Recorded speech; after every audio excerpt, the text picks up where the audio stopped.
জেএনভিএসটি Bangla class, Bangla অনুচ্ছেদ। এই বই থেকে আজকে আমরা সম্পূর্ণ ক্লাস করব অনুচ্ছেদ নম্বর 45-এর উপর। এখানে আমরা 7টি পর্বের মাধ্যমে এগিয়ে যাব। প্রথম পর্বে রয়েছে অনুচ্ছেদ পাঠ এবং তার অর্থ অনুধাবন করা। আমি প্রথমে অনুচ্ছেদটা পাঠ করব, তোমরা বইটা হাতের সামনে রাখো, আমার সঙ্গে সঙ্গে তোমরাও এই লাইনগুলোকে দেখতে থাকো। প্রত্যেকটা লাইনে প্রত্যেকটা বাক্যের অর্থ বুঝে নিতে হবে ভালো করে, এবং এই অভ্যাসটা পরীক্ষার হল পর্যন্ত তোমাকে নিয়ে যেতে হবে। কারণ পরীক্ষার হলে প্রতিটা বাক্য এইভাবে পড়তে পড়তে প্রত্যেকটা বাক্যকে বুঝে বুঝে এগোতে হবে। কারণ অধিকাংশ ক্ষেত্রে দেখা গেছে 90% স্টুডেন্ট চান্স পায় না শুধু বাংলার কারণে। এটা যেন তোমার জীবনে না আসে। চলো শুরু করা যাক। প্রথমে আমি গল্পটি পাঠ করব, তোমরা আমার সঙ্গে সঙ্গে দেখে নেবে। এলিয়েন সম্পর্কে বলার আগে এলিয়েন সম্পর্কে কিছু ব্যাপার পরিষ্কার করে নেওয়া যাক। এলিয়েন বলতে এমন জীবকে বোঝায় যাদের উদ্ভব পৃথিবীর বাইরে, মহাবিশ্বের অন্য কোথাও হয়েছে এবং তারা সেখানেই বসবাস করে। এলিয়েন দেখতে কেমন হবে তার কোনো ঠিক নেই। তারা দেখতে পৃথিবীর প্রাণীদের কাছাকাছিও হতে পারে, আবার আমাদের ধারণা থেকে সম্পূর্ণ আলাদা হতে পারে। মোট কথা, এলিয়েনের আকার আকৃতি নিয়ে মানব জাতির পাকাপোক্ত কোনো ধারণা নেই। একটু আগেই বললাম, এলিয়েনের আকার আকৃতি সম্পর্কে মানব জাতির কোনো ধারণা নেই। কিন্তু কিছু কিছু মানুষ দাবি করেন তারা এলিয়েন দেখেছেন। তাদের বর্ণনা থেকে এলিয়েনের বিভিন্ন প্রকারভেদ তৈরি করা হয়েছে। সাধারণত এদের গঠন দিয়েই এদের বিভিন্ন ভাগে ভাগ করা হয়েছে। মৌলিক ভাগগুলো হলো গ্রে এলিয়েন, ব্ল্যাক এলিয়েন ও হিউম্যান টাইপ এলিয়েন। এছাড়াও এদেরকে বিভিন্ন ভাগে ভাগ করা হয়েছে। গ্রে টাইপের বিভিন্ন এলিয়েন পাওয়া যায়। এদের রঙের ধূসরের আধিক্য থাকে বলে এদেরকে গ্রে এলিয়েন বলা হয়। এদের উচ্চতা 3.5 থেকে 6 ফুট। এদের আছে বড় বড় ডিম্বাকৃতির গাঢ় কালো চোখ। এদের আবেগ অনুভূতি নেই বললেই চলে। এলিয়েন সম্পর্কে আমরা বিভিন্ন সিনেমায় ধারণা পেয়ে থাকি। কিছু মানুষের কথায় জানতে পারি তারা এলিয়েন দেখেছে, কিন্তু আজও পর্যন্ত কেউ তার প্রমাণ দিতে পারেনি। মহাকাশ বিজ্ঞানীদের নিরলস চেষ্টায় আমরা মহাবিশ্বের বা বিশ্ব ব্রহ্মাণ্ডের অজানা তথ্যগুলো যেভাবে জানতে পারছি, তার পরিপ্রেক্ষিতে বলতে পারি হয়তো একদিন এটা আবিষ্কৃত হবে যে ভিন্ন কোনো গ্রহে সত্যি এলিয়েনরা বাস করে। হয়তো তাদের সাথে আমাদের যোগাযোগ হবে, যাওয়া আসা শুরু হবে, আত্মীয়তার সম্পর্ক গড়ে উঠবে। তাহলে এই যে অনুচ্ছেদটা পাঠ করলাম, এবার আমাদের দেখতে হবে যে এই অনুচ্ছেদের মাধ্যমে কি বোঝানো হয়েছে। প্রত্যেকটা বাক্যকে আবার পড়তে হবে এবং তার অর্থটা বুঝে নেওয়ার চেষ্টা করতে হবে। তাহলে আমরা চলে যাব, পুনরায় আবার পাঠ করব। এলিয়েন সম্পর্কে বলার আগে এলিয়েন সম্পর্কে কিছু ব্যাপার পরিষ্কার করে নেওয়া যাক। অর্থাৎ এলিয়েন যে বিষয়বস্তুটা, এই এলিয়েন বিষয়বস্তুটা সম্পর্কে আমরা কিছু বলার আগে কিছু পরিষ্কার করে বর্ণনা করে দিতে হবে যে কি এলিয়েন বলতে এমন জীবকে বোঝায় যাদের উদ্ভব পৃথিবীর বাইরে, মহাবিশ্বের অন্য কোথাও হয়েছে। এই যে উদ্ভব, উদ্ভব কথার অর্থ হচ্ছে উৎপন্ন।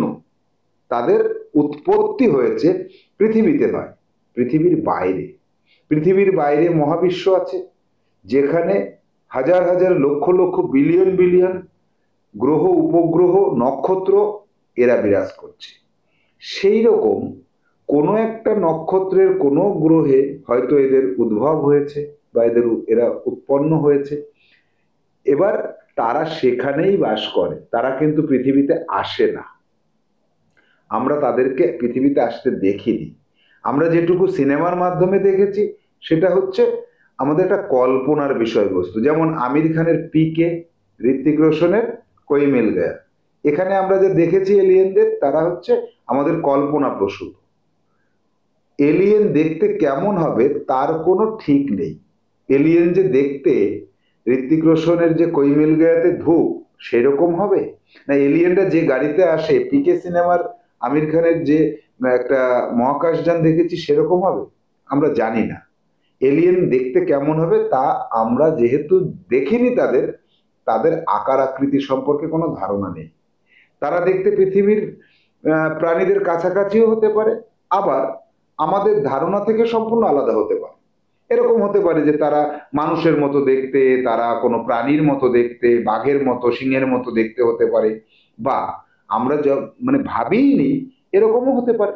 কারণ আমরা যেটা দেখেছি, যেটা আমরা জানি সেটা আমরা বুঝতে পারি যে এরকম হতে পারে, কিন্তু আমরা তো তাদের দেখিনি, আমাদের চিন্তা ভাবনার বাইরে হতে পারে। মোট কথা, এলিয়েনের আকার আকৃতি নিয়ে মানব জাতির পাকাপোক্ত কোনো ধারণা নেই। মোট কথা বলতে মানে ফাইনালি আমরা যেটা বলতে পারি, বা মোটামুটি ভাবে আমরা একটা সিদ্ধান্তে আসতে পারি যে এদের আকার আকৃতি কেমন তা নিয়ে মানব জাতি, অর্থাৎ আমরা মানুষ, আমাদের পাকাপোক্ত অর্থাৎ শিওর ভাবে আমরা বলতে পারি না না এইরকমই হবে, এরকম পাকাপোক্ত কোনো ধারণা আমাদের নেই। একটু আগেই বললাম এলিয়েনের আকার আকৃতি সম্পর্কে মানব জাতির কোনো ধারণা নেই, মানে এই যে এখনই বললো সেটা আবার রিপিট করলো লেখক। কিন্তু কিছু কিছু মানুষ দাবি করেন তারা এলিয়েন দেখেছে। কিছু মানুষ বলে না আমি দেখেছি, আমি এমন কিছু দেখেছি যা পৃথিবীর কোনো জীবের সাথে মেলে না, এরকম দাবি তারা করেছে এবং তারা বর্ণনা দিয়েছে। তাদের বর্ণনা থেকে উঠে এসেছে যে এলিয়েন দেখতে কেমন, এলিয়েনের বিভিন্ন প্রকারভেদ তৈরি করা হয়েছে, এক একজন এক এক রকমের বর্ণনা দিয়েছে। সেই বর্ণনার ভিত্তিতে সাধারণত এদের গঠন দিয়েই এদের বিভিন্ন ভাগে ভাগ করেছি আমরা। গঠনটা কেমন? মানুষের মুখের বর্ণনা মৌলিক ভাগ করা হয়েছে কি, গ্রে এলিয়েন গ্রে কালারের দ্বারা, ব্ল্যাক এলিয়েন ব্ল্যাক কালারের দ্বারা, ও হিউম্যান টাইপ এলিয়েন। কেউ কেউ বলেছে এলিয়েনটা মানুষের মতো দেখতে, যেমন ধূপ, কোই মিল গয়াতে ছোট্ট একটা ধূপ ছিল মানুষের মতো প্রায় দেখতে। এছাড়াও এদেরকে বিভিন্ন ভাগে ভাগ করা হয়েছে, সবই কিন্তু মানুষের কথার উপর ভিত্তি করে। গ্রে টাইপের বিভিন্ন এলিয়েন পাওয়া যায়, পাওয়া কোথায় যাবে, এদের বর্ণনা পাওয়া যায়। এদের রঙের ধূসরের আধিক্য থাকে বলে এদের গ্রে এলিয়েন বলা হয়। মানে বর্ণনা দেওয়ার সময় মানুষ বলে দেখতে এরকম মাটির মতো কালার ছিল, ধূসর কালার ছিল, এই কালারের উপর ভিত্তি করে এদেরকে আমরা গ্রে বলেছি। আর এদের উচ্চতা সম্পর্কে বলা যাচ্ছে কত লম্বা ছিল, কেউ কেউ হাত দিয়ে দেখিয়েছে যেটুকু, তাতে 3.5 ফুট, কেউ 4 ফুট, কেউ 5 ফুট, কেউ 6 ফুট, বলছে 6 ফুট পর্যন্ত উচ্চতার কথা আমরা জানতে পারি। এদের আছে বড় বড় ডিম্বাকৃতির গাঢ় কালো চোখ, এটাও বর্ণনা থেকে জানতে পারছি যে চোখগুলো কেমন রে, ডিম্বাকৃতির অর্থাৎ লম্বাটে টাইপের। এদের আবেগ অনুভূতি নেই বললেই চলে, মানে যেখানে দেখেছে সেখানে দেখেছে যে পড়েই আছে, আবেগ অনুভূতি কিছু বললে কোনো উত্তর দিচ্ছে না, হয়তো বুঝতে পারছে না তাই দিচ্ছে না, বা আবেগ অনুভূতি সত্যিই নেই। এলিয়েন সম্পর্কে আমরা বিভিন্ন সিনেমায় ধারণা পেয়ে থাকি। এই যে এলিয়েন সম্পর্কে আমি একটু আগে বললাম না সিনেমার কথা, সিনেমাতে কিন্তু আমরা ধারণা পাই, কিছু হিন্দি সিনেমা কিছু ইংলিশ সিনেমাতে আমরা এলিয়েন সম্পর্কে দেখি, ধারণাটা ওখান থেকেই পাই। কিছু মানুষের কথায় জানতে পারি তারা এলিয়েন দেখেছে, তারা বলে দেখেছি, কিন্তু আজও পর্যন্ত কিন্তু তার কোনো প্রমাণ দিতে পারেনি যে হ্যাঁ আমি দেখেছি, তাহলে এটা মোবাইলে ছবি তুলে রেখেছো, কই দেখাও, পারেনি। মহাকাশ বিজ্ঞানীদের, মহাকাশ বিজ্ঞানী কি যারা মহাকাশ নিয়ে, আকাশের থেকেও আরো অনেক দূরে মহাকাশ মহাবিশ্ব, এই মহাকাশ নিয়ে বিজ্ঞানীরা নিরলস প্রচেষ্টা চালিয়ে যাচ্ছে। নিরলস মানে অলস হবে না, তারা নিরন্তর প্রচেষ্টা চালাচ্ছে, গবেষণা করছে। আমরা মহাবিশ্বের বা বিশ্ব ব্রহ্মাণ্ডের অজানা তত্ত্বগুলো যেভাবে জানতে পারছি, তার পরিপ্রেক্ষিতে আমরা হয়তো একদিন এটা বলতে পারি যে হয়তো আবিষ্কৃত হয়ে যাবে যে অন্য কোনো গ্রহে, পৃথিবীর বাইরে, সৌরজগতের বাইরে সত্যি এলিয়েনরা বসবাস করে, অর্থাৎ সেখানেও হয়তো সভ্যতা গড়ে উঠেছে, হয়তো তাদের সাথে আমাদের যোগাযোগ হবে। কিভাবে? মহাকাশযানের গতিবেগ আরো অনেক গুণ বাড়িয়ে দিতে হবে, প্রায় আলোর বেগের কাছাকাছি হলে তবেই আমরা অন্য গ্রহে, অন্য জায়গায়, সৌরজগতের বাইরে যেতে পারবো, এবং তাদের সাথে আমাদের যাওয়া আসার সম্পর্ক তৈরি হবে। আমরা যেমন এখন কলকাতায় যাই বা আমরা মুম্বাইতে যাই, আমেরিকায় যাই, তেমন মহাকাশযানে করে তাদের গ্রহে আমরা যাব, আমাদের সাথে তাদের আত্মীয়তার সম্পর্ক গড়ে উঠবে। তাহলে আমরা গল্পটা পাঠ করার পরে বুঝে নিলাম যে আত্মীয়তার সম্পর্ক গড়ে উঠবে, এই পর্যন্ত পড়লাম। অর্থাৎ আমরা যেখানে যাতায়াত করি তাদের সাথে সুসম্পর্ক গড়ে ওঠে, আত্মীয়তার সম্পর্ক বলে একে। তাহলে এই পর্যন্ত তুমি 3বার পড়বে জোরে জোরে। তোমার বাড়িতে যে আছেন মা বাবা অথবা কোনো গার্জিয়ানকে সেটা শোনাতে হবে, এবং তাদেরকে ভয়েস মেসেজ করে বলতে হবে যে হ্যাঁ স্যার, ও 3বার জোরে জোরে পড়েছে, তা নাহলে আবার পড়তে হবে।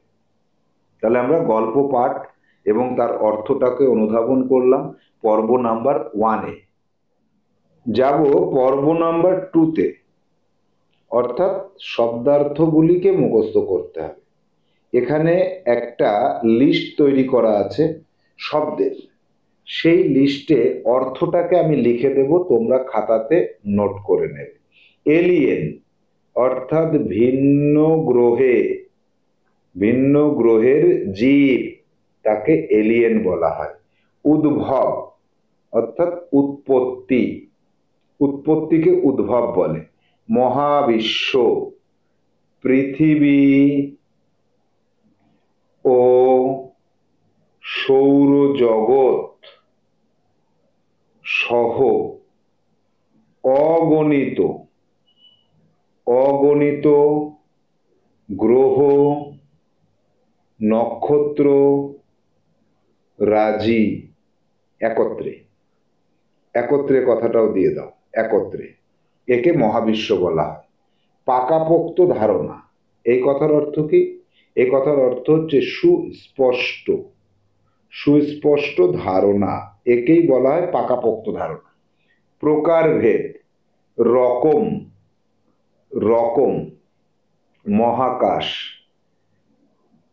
খালি চোখে, খালি চোখে দেখা আকাশের, আকাশের থেকেও অনেক বড় আকাশ, তাকেই মহাকাশ বলা হয়। পরিপ্রেক্ষিতে, মানে এই কথার পরিপ্রেক্ষিতে আমি তোমাকে এইটা বললাম, অর্থাৎ এই কথার অনুযায়ী, পরিপ্রেক্ষিতে হচ্ছে অনুযায়ী, অনুযায়ী। যাব পরবর্তী ওয়ার্ড আর্ট দাগে, মৌলিক মানে নিজস্বতা, নিজস্বতাকে মৌলিক বলা হয়। প্রকারভেদ মানে রকম, একটু একটু আগেই বললাম তো, রকম ভেদ বা হেরফের, হেরফেরও বলা যেতে পারে। ধারণা মানে আমার এলিয়েন সম্পর্কে একটা ধারণা হলো, অর্থাৎ চিন্তা ভাবনা মিশ্রিত চেতনা। বিশ্ব ব্রহ্মাণ্ড, বিশ্ব ব্রহ্মাণ্ড কি? নক্ষত্র, গ্রহ, আর কি? আর হচ্ছে নিয়ে, এদেরকে নিয়ে বিশাল জগৎ, তাকেই বিশ্বব্রহ্মাণ্ড বলে। সম্পর্কে মানে সম্বন্ধে, সম্বন্ধে। আত্মীয় মানে প্রিয়, প্রিয়জন। যোগাযোগ, যোগাযোগ বলতে কি বুঝি আমরা? সংযোগ স্থাপন করা, সংযোগ স্থাপন, তাকে যোগাযোগ বলা যায়। সম্পর্ক, সম্পর্কটাকে কি বলবো আমরা? সম্পর্ক হচ্ছে কারো সাথে, কারো সাথে মনের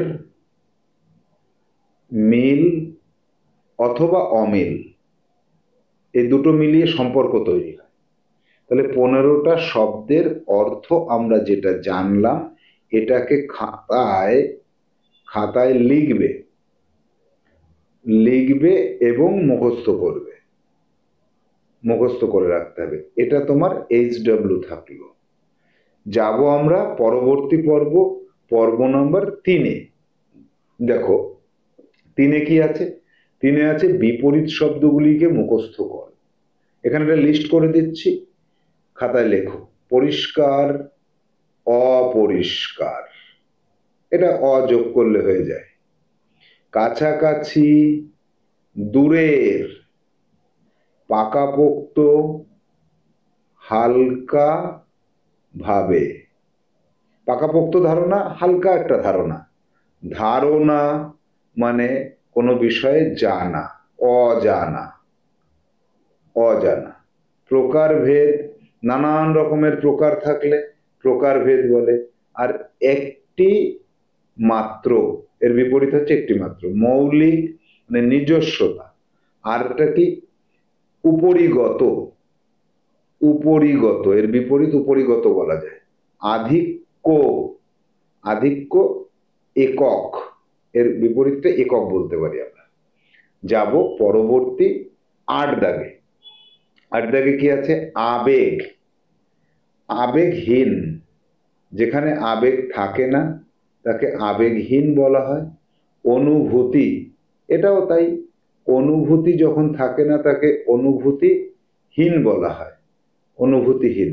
নিরলস প্রচেষ্টা, নিরন্তর, তাহলে নিরলসের কি হবে? অলস। পরিপ্রেক্ষিতে, এই ঘটনার পরিপ্রেক্ষিতে আমি ওইটা বললাম। আর স্থিরভাবে, স্থিরভাবে, কোনো কোনো কিছু পরিপ্রেক্ষিতে না, আমি নির্দিষ্ট করে বলছি, বা নির্দিষ্ট, নির্দিষ্টও বলা যেতে পারে। আত্মীয়, অনাত্মীয়, অনাত্মীয় হচ্ছে বিপরীত। 12টা পেলাম বিপরীত শব্দ। লেখো, খাতায় লিখে নাও, লিখে মুখস্থ করো, তাহলে তোমার এই বিষয়গুলি জানা হয়ে যাবে এবং পরবর্তীতে তুমি অন্য কোনো গল্পে এসব শব্দ পেলে সেই গল্পটা বুঝতে সুবিধা হবে। চলে যাব এবার পরবর্তী টাইপ। নিচের প্রশ্নগুলির সঠিক উত্তর দাও। উত্তরগুলোকে আমি মুখে বলছি, এটা শুনে তোমাকে লিখতে হবে, লিখে নেবে। এখন শুধু শুনে নাও। পর্ব 4-এ যাচ্ছি। 1 দাগে আছে এলিয়েনের উদ্ভব কোথায়? এলিয়েনের উদ্ভব পৃথিবীর বাইরে। 2 দাগে কোথায় আছে? এলিয়েন কি জীব? হ্যাঁ, এলিয়েন জীব, অথবা জীব জলের মধ্যবর্তী হতে পারে। 3 দাগ, এলিয়েনদের গঠন কি মানুষের সদৃশ? এলিয়েনের গঠন মানুষের সদৃশ হতে পারে, অথবা মানুষের ধারণার বাইরেও হতে পারে। 4 দাগ, এলিয়েন সম্পর্কে কিছু মানুষের দাবি কি? কিছু মানুষের দাবি হলো তারা এলিয়েন দেখেছে। 5, এলিয়েনের মৌলিক ধরন কয়টি ও কি কি? মৌলিক ধরন 3টি। একটা হচ্ছে গ্রে টাইপ, একটা হচ্ছে ব্ল্যাক টাইপ, আর একটা হচ্ছে হিউম্যান টাইপ। এই 3টে ধরন লিখে নেবে। 6 দাগ, মানুষের সাথে বৌদ্ধিক দিক থেকে এলিয়েনের পার্থক্য কি? বৌদ্ধিক দিক থেকে মানুষ অনেক বুদ্ধিমান, এলিয়েনের কোনো অনুভূতি নেই। 7 দাগ, তার পরিপ্রেক্ষিতে বলতে পারি। কোন ঘটনার পরিপ্রেক্ষিতে? কিছু মানুষ বলে আমরা এলিয়েন দেখেছি, সেই পরিপ্রেক্ষিতে। 8 দাগ, ভিন গ্রহে বসবাসকারীদের কি বলে? এলিয়েন বলে। 9 দাগ, এলিয়েন সম্পর্কে ধারণা দিয়েছে কে? কিছু মানুষ আর সিনেমা, সিনেমা। 10 দাগ, এলিয়েনদের সাথে আমাদের সম্পর্ক গড়ে ওঠা কি সম্ভব? হয়তো, হয়তো ভবিষ্যতে, ভবিষ্যতে সম্পর্ক গড়ে উঠতে পারে, এই কথাটা লিখতে হবে। তাহলে এখানে 10টা প্রশ্নের উত্তর তুমি যেটা শুনলে, শুনে 2-3 বার শুনবে, শোনার পরে প্রশ্নকেও লিখবে এবং উত্তরকেও তুমি লিখবে। নিজের মন থেকেও কিছুটা বানিয়ে লিখতে পারো। প্রশ্ন লিখবে এখানে লাল কালি দিয়ে, আর উত্তর লিখবে কালো কালি দিয়ে। কালি মেনটেন করে তোমাকে লিখতে হবে। এটা তোমার HW থাকলো পর্ব 4-এর। পর্ব 4-এর যাব পর্ব 5-এ। পর্ব 5-এ আমরা কি পাই? সঠিক উত্তরটিতে টিক চিহ্ন দিতে হবে। 1 দাগ। কোন গ্রহে এলিয়েন বাস করে? অনেক গ্রহে, ভিন্ন গ্রহে, অজানা কোনো গ্রহে? সব সঠিক। তাহলে অনেক গ্রহে হতে পারে, ভিন্ন গ্রহে হতে পারে, অজানা কোনো গ্রহে হতে পারে, অর্থাৎ যে কোনো একটা হতেই পারে, সব সঠিক এখানে। যাব 2 দাগে। এলিয়েন সম্পর্কে কিছু ব্যাপার পরিষ্কার করে নেওয়া যাক। গল্পের থেকে লাইনটা তুলেছে, এটা একটা টাইপ, প্রশ্নের একটা টাইপ। আমাদের বইতে যে 20টা টাইপের কথা আমি বলেছি না, তার মধ্যে একটা টাইপ এটা। পরিষ্কার বলতে কি বোঝানো হয়েছে? পরিচ্ছন্ন, নোংরা মুক্ত, স্পষ্ট, আবর্জনা মুক্ত। দেখো, পরিষ্কার পরিচ্ছন্ন ব্যাপারটা এখানে নয়। এখানে পরিষ্কার করে বলতে বোঝাচ্ছে স্পষ্ট করে কিছু বলা। এটা সি দাগটা সঠিক উত্তর হবে। দেখো পরবর্তী প্রশ্ন 3 দাগে। এর আগে বলি যে অফলাইন ক্লাস যদি বুকিং করতে হয় 9932224569 এই নম্বরে যোগাযোগ করতে হবে। শুধু অফলাইন নয়, এখানে অনলাইন ক্লাস যেটা আছে সেটার জন্য এই নম্বরে যোগাযোগ করতে হবে। আসো 3 দাগের প্রশ্ন।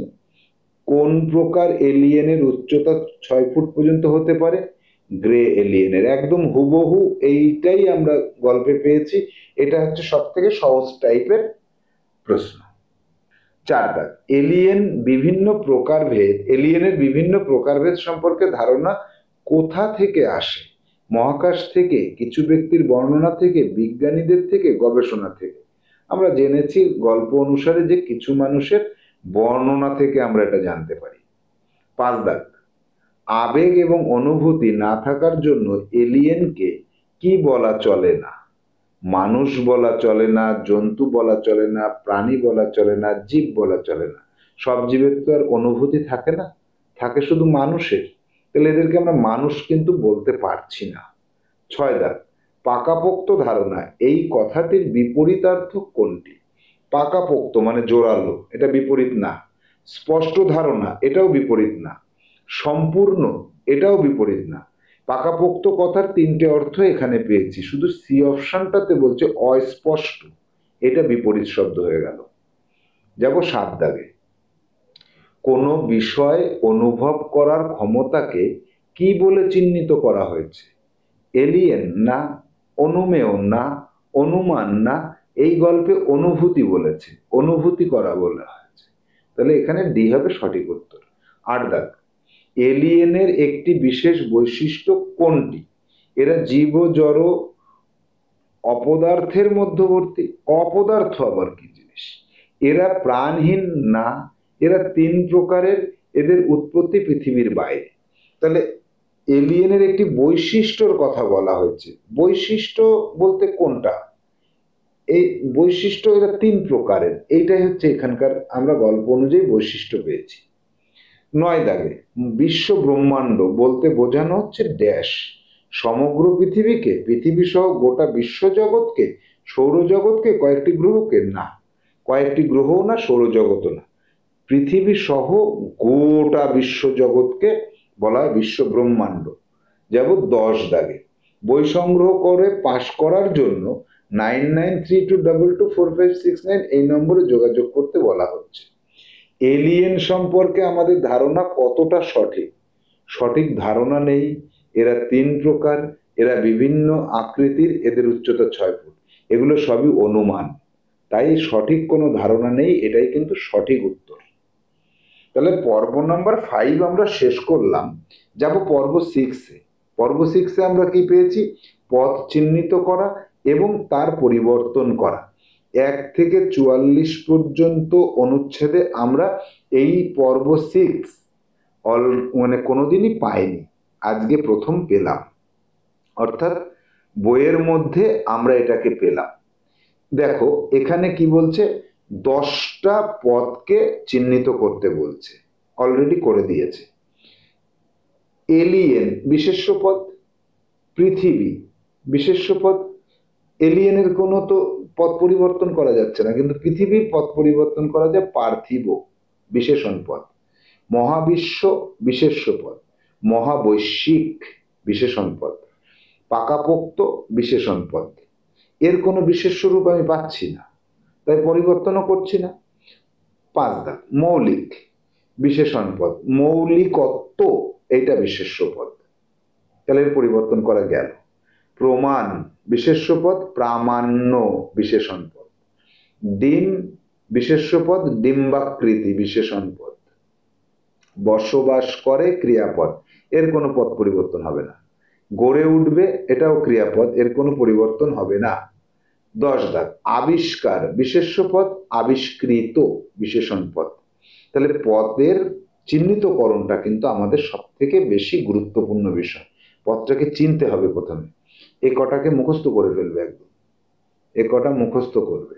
এর আগে যেটা পেয়েছিলে, এই যে এর আগেরটাকেও আমাদের HW দিয়ে দিলাম, পুরো হুবহু এই 10 দাগে যেমন আছে এরকম পুরো প্রশ্নটা লিখে তার 4টে অপশন লিখে সঠিকটাতে গোল করবে 1 দাগ থেকে 10 দাগ পর্যন্ত।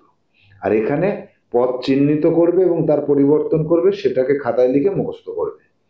পরবর্তী পর্ব অর্থাৎ 7 নম্বর পর্ব, অর্থাৎ বাংলা অনুচ্ছেদ ক্লাসের শেষ পর্ব, কি ক্রিয়ার কাল নির্ণয় করা এবং নির্ণয় করার পরে সেটার পরিবর্তন করা।